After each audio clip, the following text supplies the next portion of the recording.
वक्त की एक बड़ी खबर और इसका जवाब भी आसिफ साहब आपको देना पड़ेगा। कांग्रेस नेता यतींद्र सिद्धारमैया का एक विवादित स्टेटमेंट आ चुका है।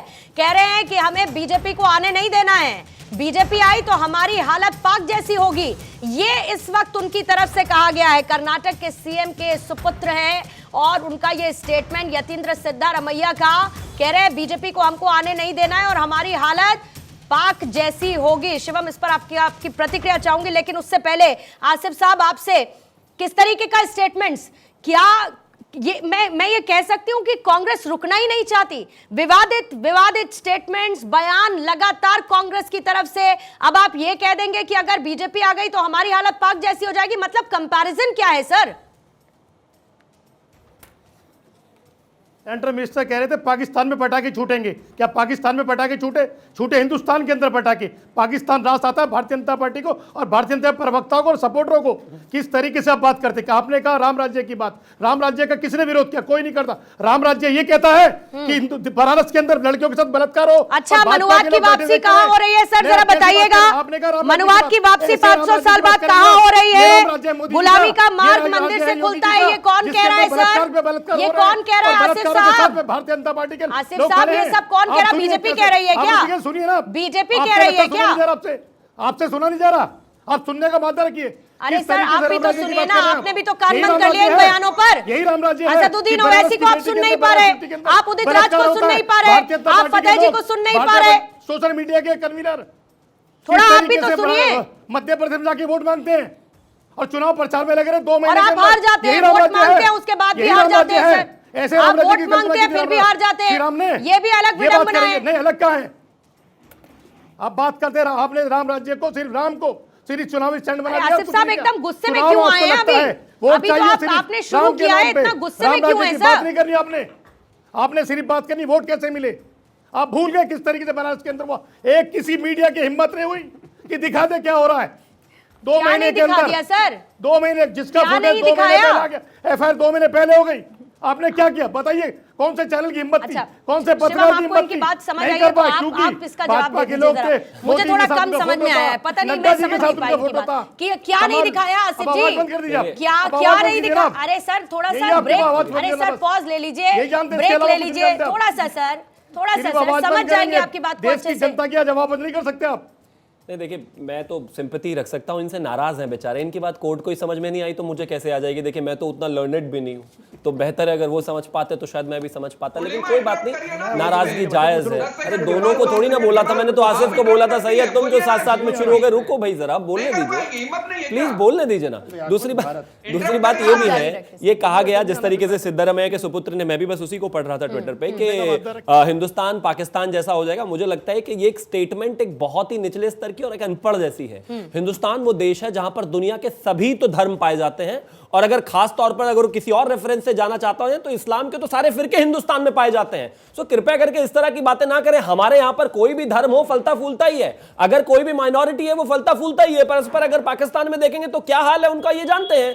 जहां तक बात मर्यादा पुरुषोत्तम भगवान श्री राम और उनके मंदिर की, मैं फिर से वहीं आना चाहता हूं। मुझे नहीं मैं एक तो सैयद जव्वाद की परेशानी बहुत ज्यादा ये है कि उनसे दोस्ती अच्छी है, आपको दो चीजें हैं। अगर आप उनको नहीं आप उनके साथ एक प्रॉब्लम, अगर आप उनको कैमरा पे रखेंगे तो वो बोल लेंगे, उन्होंने सोचा हुआ है। वो कह रहे हैं कि मैंने बिल्कुल ठीक बात कह दी कि आप दोनों की दोस्ती बहुत अच्छी है। उनकी किताब में ये स्टैंडर्ड है कि अगर मेरे को कैमरा पे रखा गया है तो मुझे नॉन स्टॉप बोलना है, वो सेंस बने ना बने, उसका कोई अर्थ हो ना हो, कोई लॉजिक हो या ना हो, लेकिन मैं बोलूंगा। चलिए भाई बोलिए, ये देखिए बोलकर निपटा ही था मैं, शुरू हो गए। ये देखिए पूर्णिमा शर्मा की इस बात पे देखिए सही जवाब देखिए, सुनिए ना, यहाँ कोई कपिल शर्मा शो थोड़ी ना है कि लोगों को हंसाना है। खैर रुकिए, नहीं है, मैं कह रही हूँ उनको बोलने दीजिए, उसके बाद आप वही कहना चाहता हूँ। विषय साफ है, मुझे विषय साफ है। अब तो सैयद जवाद को भी सुबह शाम 108 बार अगर माला कर लेंगे जय श्री राम की तो कोई बुराई नहीं हो जाएगी। ये तो वो कहा तो गया है कि है राम के वजूद पर हिंदोसता को नाज, अहले वतन समझते हैं उनको इमाम हिंद। मुझे मत पढ़ो, अल्लामा इकबाल को ही पढ़ लो भाई, कोई बात नहीं। अब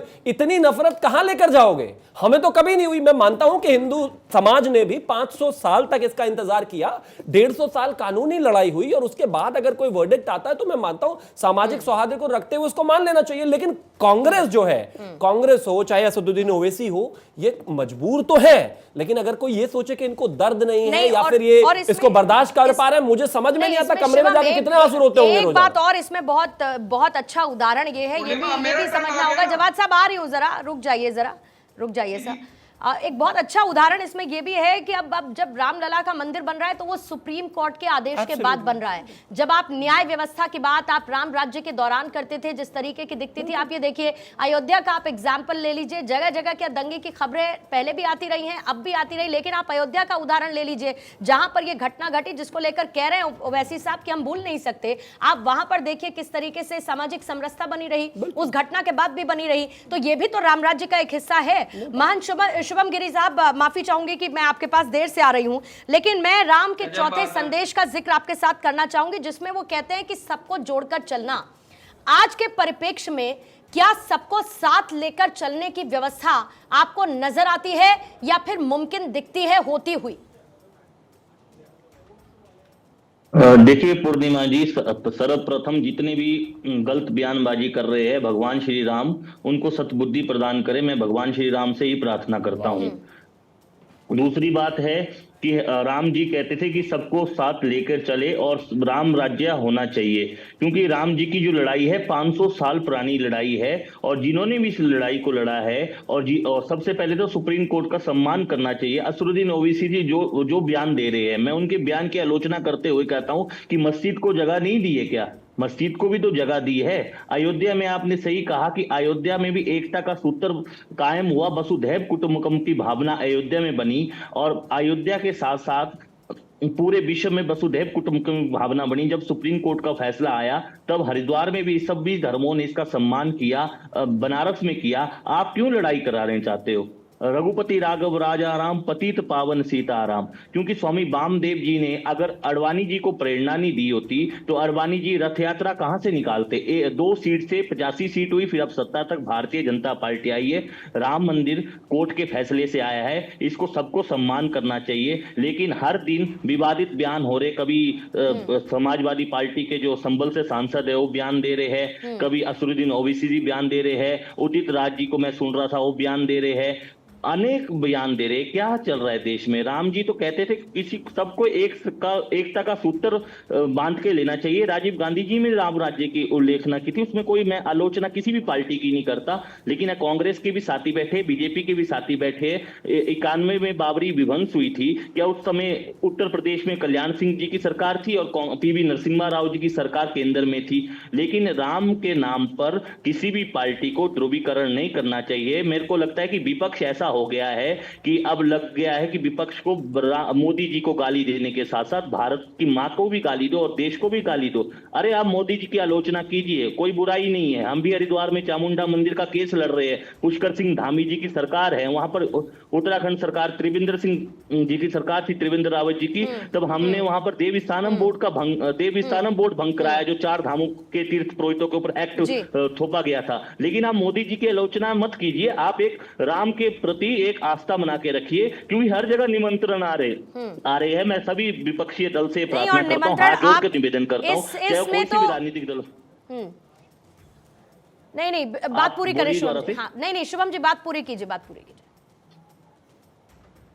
जिसको भी निमंत्रण आ रहा है और राम जी के उसमें जाए और राम जी के दर्शन करे, भले ही 22 तारीख को ना जाए, 23 को चल जाए, 24 को चल जाए, राम जी के दर्शन करिए। और राम राज्य के साथ साथ भारतीय जनता पार्टी के साथ ही बैठे हैं शिवम त्यागी जी, बहुत अच्छा इन्होंने बोला, इलामा इकबाल के बारे में भी बोला। लेकिन मैं उनसे यह सवाल करता हूं कि स्वामी वामदेव जी को भारत रत्न से सम्मानित किया जाए, और जितने भी राम मंदिर शहीद हुए हैं, जितने भी राम मंदिर में जिन्होंने बलिदान दिया, उनका एक स्मारक बनाया जाए। और गौ के लिए हमने हर जगह देखा कि गौ भटक रही है, और गौ को राष्ट्रमाता घोषित किया जाए और गौशाला का निर्माण किया जाए। रामालय ट्रस्ट एक ट्रस्ट है, इस देखिए रामालय ट्रस्ट है जो जगत गुरु शंकराचार्य स्वामी कृपानंद महाराज जी ने बनाया था, जिसमें 4 पीठ के शंकराचार्य, 5 रामानुजाचार्य और 13 खाड़े के एक प्रतिनिधि थे। वो ट्रस्ट को द्वारा स्थापित किया जाए। और ठीक है मान जी, आपकी बात पहुंच चुकी है।